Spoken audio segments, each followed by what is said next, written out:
இன்னைக்கு இந்த வீடியோவில் ரொம்பவே சத்தான அதே சமயம் ரொம்பவே சுவையான முளைக்கீரை பூண்டு கடையில் எப்படி பண்ணுறதுன்னு தான் பார்க்க போகிறோம்.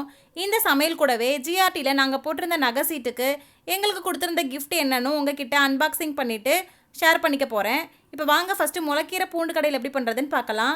முளைக்கீரை பூண்டு கடையில் பண்ணுறதுக்கு நான் இங்கே ஒரு கட்டு முளைக்கீரையை இந்த மாதிரி நல்லா கழுவிட்டு க்ளீன் பண்ணிவிட்டு அதோட தண்ணியெல்லாம் வடிச்சிட்டு இந்த மாதிரி எடுத்து வச்சுருக்கேன். இப்போ இதை நம்ம வேக வச்சு எடுத்துக்கலாம். அதுக்கு ஸ்டவ் ஆன் பண்ணி இந்த மாதிரி ஒரு பவுல் வச்சுக்கோங்க. இதில் கொஞ்சமாக தண்ணி சேர்த்துக்கோங்க. இந்த கீரையை வேக வைக்க தேவையான அளவு மட்டும் தண்ணி சேர்த்துக்கோங்க. இப்போது இந்த தண்ணி கொதிச்சதுக்கப்புறம் நம்ம க்ளீன் பண்ணி வச்சுருந்த கீரையை இதில் சேர்த்துக்கோங்க. எப்போதும் கீரை வேக வைக்கும்போது கம்மியான அளவு தண்ணி சேர்த்து வேக வச்சுக்கோங்க. அப்போ தான் அந்த தண்ணியோடையே நம்ம கீரையை சேர்த்து கடைஞ்சி எடுத்துக்கலாம். சத்துக்கள் எதுவும் நமக்கு வேஸ்ட்டாக போகாது. இப்போது இந்த கீரை கூடவே நான் இங்கே ஒரு கைப்பிடி அளவு பூண்டை இந்த மாதிரி கட் பண்ணி வச்சுருக்கேன். ஒரு பச்சை மிளகாயை கிள்ளி வச்சுருக்கேன். இப்போ இதையும் இதில் சேர்த்துக்கோங்க. சேர்த்துட்டு இதை ஒரு 10 நிமிஷம் மட்டும் நம்ம வேக வச்சு எடுத்துக்கலாம். 10 நிமிஷத்துக்கு மேலே இந்த கீரையை நம்ம வேக வைக்க வேண்டாம். இப்போ அது நல்லா வெந்து வரட்டும். இந்த முளைக்கீரை பூண்டு கடையல் கீரை பிடிக்காதுன்னு சொல்கிறவங்க கூட இந்த மாதிரி நீங்கள் செஞ்சு கொடுத்தீங்கன்னா ரொம்பவே விரும்பி சாப்பிடுவாங்க. இப்போ 10 நிமிஷம் ஆயிடுச்சு. இந்த கீரை நல்லா வெந்துருச்சு. இப்போ இதை ஸ்டவ் ஆஃப் பண்ணிவிட்டு வேறு ஒரு மண் சட்டிக்கு மாற்றி வச்சுக்கோங்க. இப்போது இது கூட ஒரு தாளிப்பு கொடுத்துட்டு நம்ம கடைஞ்சி எடுத்துக்கலாம். அதுக்கு ஸ்டவ் ஆன் பண்ணி இந்த மாதிரி ஒரு தாளிப்பு கரண்டி வச்சுக்கோங்க. இதில் 1 டேபிள் ஸ்பூன் நல்லெண்ணெய் சேர்த்துக்கோங்க. இந்த கீரை கடையிலுக்கு நல்லெண்ணெய் சேர்த்து செய்யும்போது ரொம்பவே சுவையாகவும் மணமாகவும் இருக்கும். இப்போ இந்த எண்ணெய் சூடானதுக்கப்புறம் இதில் 1/2 டீஸ்பூன் கடுகு சேர்த்துக்கோங்க. இந்த கடுகு நல்லா பொரிஞ்சு வந்ததுக்கப்புறமா இது கூட 2 காஞ்ச மிளகாயை இந்த மாதிரி கிள்ளி சேர்த்துக்கோங்க. இப்போ இந்த மிளகாய் நல்லா செவந்து வந்ததுக்கப்புறமா ஸ்டவ் ஆஃப் பண்ணிவிட்டு இந்த தாளிப்பை மண் சட்டியில் இருக்கிற கீரை கூட சேர்த்துக்கோங்க. இப்போ இது எல்லாத்தையும் சேர்த்துட்டு இந்த கீரை கடையிலுக்கு தேவையான அளவு உப்பு சேர்த்துக்கோங்க. உப்பு சேர்த்ததுக்கப்புறமா இதை நல்லா நம்ம கடைஞ்சி எடுத்துகிட்டு வந்துக்கலாம். உங்ககிட்ட மண் சட்டி இல்லைனாலும் உங்களுக்கு மண் சட்டியில் கடைய விருப்பம் இல்லைனாலும் நீங்கள் இந்த கீரை ஆறுனதுக்கு அப்புறமா ஒரு மிக்ஸி ஜாருக்கு மாற்றிட்டு நல்லா அரைச்சி எடுத்துகிட்டு வந்துக்கோங்க.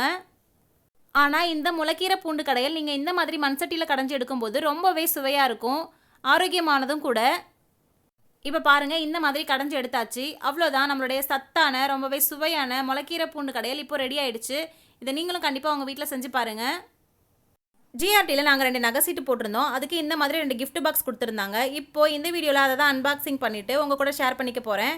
பிஜிஎன் ப்ராடக்ட்லேருந்து இந்த மாதிரி 2 பாத்திர செட்டு கொடுத்துருந்தாங்க. இப்போ வாங்க இதை ஓப்பன் பண்ணிவிட்டு இதுக்குள்ளே என்ன இருக்குன்னு பார்க்கலாம். ஃபஸ்ட்டு இந்த சின்ன பாக்ஸ் ஓப்பன் பண்ணி பார்க்கலாம் வாங்க. இதில் காப்பர் பாட்டம் இருக்கிற 3 பவுல் இருக்குது. ஒன்று பெருசு, மீடியம் சைஸில் ஒன்று, சின்னதாக ஒன்று இருக்குது. இப்போ நான் உங்களுக்கு வெளியில் எடுத்து காட்டுறேன். இப்போது இதில் பெரிய பவுலை உங்ககிட்ட ஓப்பன் பண்ணி காட்டுறேன் பாருங்கள். இது பார்க்க ரொம்பவே அழகாக இருக்குது. இதோட ஃபினிஷிங் எல்லாமே சூப்பராக இருக்குது. இதில் நம்ம கொஞ்சமாக சாம்பார் ரசம் இந்த மாதிரி வச்சுக்கலாம். டைனிங் டேபிளில் இந்த மாதிரி வச்சுட்டு நீங்கள் சர்வ் பண்ணும்போது ரொம்பவே அழகாக இருக்கும். இந்த மீடியம் சைஸ் பவுலுமே ரொம்ப அழகாக இருக்குது. இதில் நீங்கள் கொஞ்சமாக பொரியல் ஏதாவது செஞ்சு வச்சுக்கலாம், கூட்டு அந்த மாதிரி வச்சுக்கலாம். இப்போது இந்த சின்ன பவுலை பார்க்கலாம்.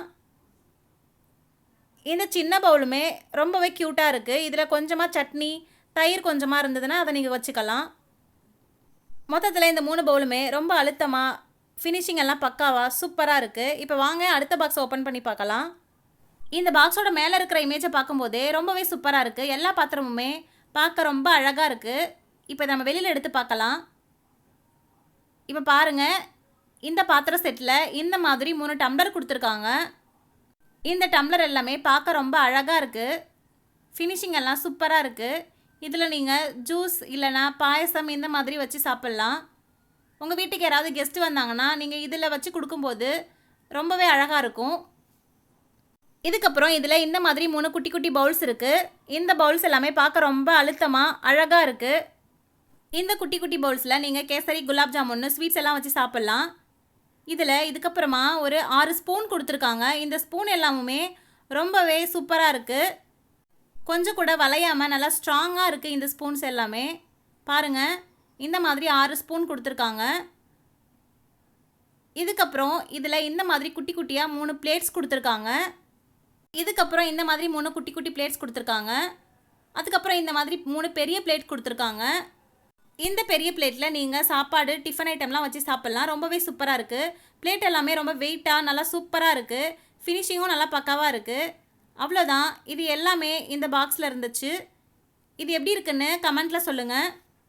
நீங்கள் ஏதாவது நகை சீட்டு போட்டு உங்களுக்கு இந்த மாதிரி கிஃப்ட் கிடச்சிருந்ததுன்னா அது என்ன மாதிரியான கிஃப்ட்டுன்னு மறக்காமல் கமெண்ட்டில் சொல்லுங்கள்.